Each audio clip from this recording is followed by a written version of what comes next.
The way I view the nutritional field is I think it's a very poor I don't even consider it science, nutrition. The nutritional field is fairly much pseudoscience. When you take raw data observations and you fabricate the outcome statistics by adjusting the raw data that you've actually got from those food frequency questionnaires or some other observational data capture method, it's questionable, the quality, on all levels.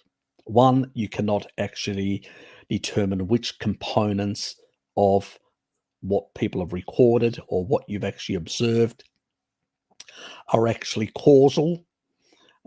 Most of the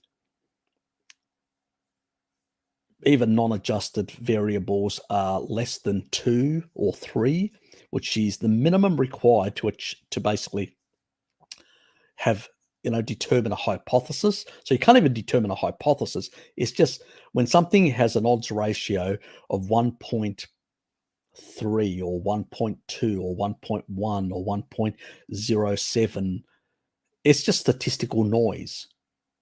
They call it risk ratio, but it's not. It's statistical noise. In epidemiology, even in stuff like cancer and tobacco, it was like 10 to 30 odds ratio. We're talking about thousands of percent of order, where there's strength and there's no inverse relationships. That means you can't find one study that shows an inverse relationship, because if something doesn't associate, then it can't be causal, even though you can't prove causality with these studies. And they, have agendas that are being paid by food industry and other lobbyists, and many of them nowadays, a lot of the plant-based community are heavily in this field. And it did start from plant-based ideology from the Seventh-day Adventist anyway, the nutritional field. So yeah, pretty much it's a bust. If you really wanted to find out about the isotope analysis data, which shows what our ancestors really consumed, the long bones of our ancestors were high in certain isotopes like nitrogen 15, delta 13, carbon, and a number of others, which indicate that we were super hyper carnivores. So pretty much the archaeological evidence is quite clear. The biophysics, biochemistry, physiology type, comparative physiology and stuff like that is quite clear about, how our bodies work. They're not designed for fiber. We don't have a cecum. We don't have multi-chamber stomachs. We don't have any of this sort of stuff. It's just nonsense. So when you look at that sort of stuff, it's quite clear that, pretty much the whole field, take it and literally drive it into the sea. I have no respect for anything in the field, to be personal. I mean, there's a bit of research here and there that, but even the best quality research, I mean, one was done by Christopher Gartner out of Stanford University. Now he does a whole lot of other pseudo research because he got a lot of flack from the Vagoonerized community. So he's a Vagoon himself, academic, and he decided to prove Atkins wrong. So he did the A to Z study around 2005, and he had 4 arms. One was the Atkins diet, the other one was the Ornish diet, the other one was the Zone diet, because it was quite popular then. That's like a paleo-esque type. And the other one was the Learn diet of the Dietitians Association, so the nutritionists themselves, which is a low-fat diet. They ran that for a year. So they randomized the people. This is a naturalistic sort of study, because even though they call it a randomized control, it's not controlled. It was a randomized trial. They randomized the people that they allocated different diets. Now, they did sit them down with nutritionists and explain them how to do the diet, and to try and actually convince them that this was the best diet. So BS them, basically, so they would be more compliant. Most people complied fairly well up to 6 months, and then it was a bit of a drop off. So the Atkins group ended up going from very low carbohydrate of 50 or less grams right up to about 300 in the last 6 months. And you can actually see the major drop. All the others that were up here, the Atkins diet was all the way down here in terms of weight loss. Then it sort of came back up as the carbs increased.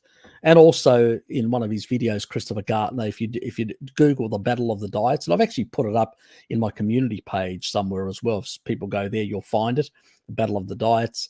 And he actually admits that, other biomarkers that they tested, celiac, the sort of the inflammatory markers were down in the Atkins group, better outcomes on all fronts, on all markers. Everybody did better on everything. He had to admit it. His own research showed that.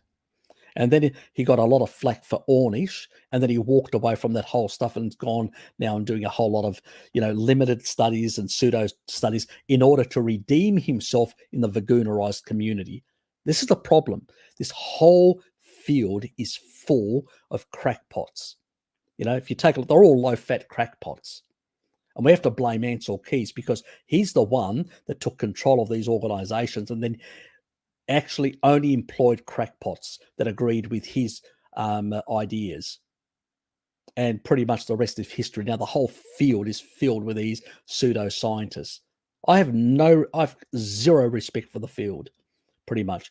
Bart was in the actual field. He actually left because he was being harassed, bullied by these sort of people because he was saying something they disagreed with.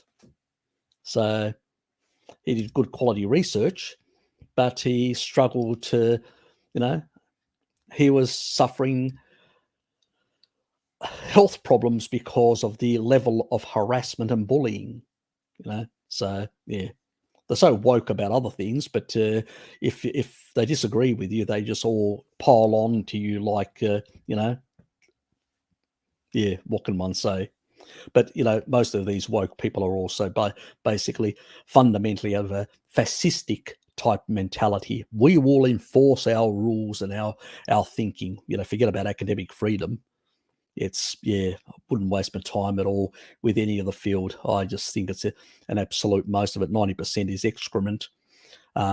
Toilet, not even worth toilet paper. Toilet papers actually has more value than some of that stuff, some of those research papers. I mean, the ex-New England Journal of Medicine, when she actually resigned from the publication, she said 95% of the stuff we publish is just crap. And she's a research scientist. She walked away as publisher from one of the most prestigious magazines in the world, research magazines. That says a lot about the nutritional and some of the other parts of the field, physiology and all that, the modern stuff. It is really tainted by big pharma and, and big and grain agriculture and groups like that. And a lot of vested ideological groups of low fat, veganerized communities that are very heavily involved in the academia. So it's, I have, don't waste your time, basically, is my view. Where me and Bart are constantly pulling apart this sort of research and showing quite clearly why it's wrong. I did one with a guy called Ian.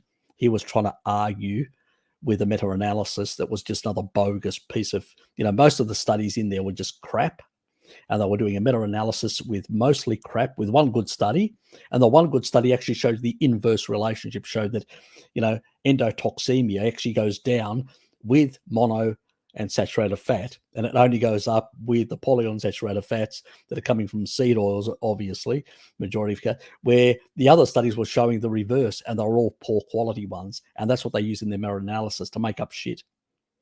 But in studies, when you show one inverse relationship, it's a bust. The hypothesis is a bust. But they will still make the claim in their conclusions that is what is causing it. And it's not, because they haven't proven it. All they've done is they've used crap to make an argument, poor studies, and the one good study they are ignoring completely, which and the guy actually used this against me, and then I pulled it apart and did a video, and it actually showed him quite clearly why he was wrong, So it was just bizarre, absolute bizarre, and people still believe this nonsense. So yeah. Anyway, fun and games. Yeah. So when you read an epidemiological study and it says any study that says adjusted, throw it in the bin. It's fabricated. They've observed something and then made shit up. That's pretty much it.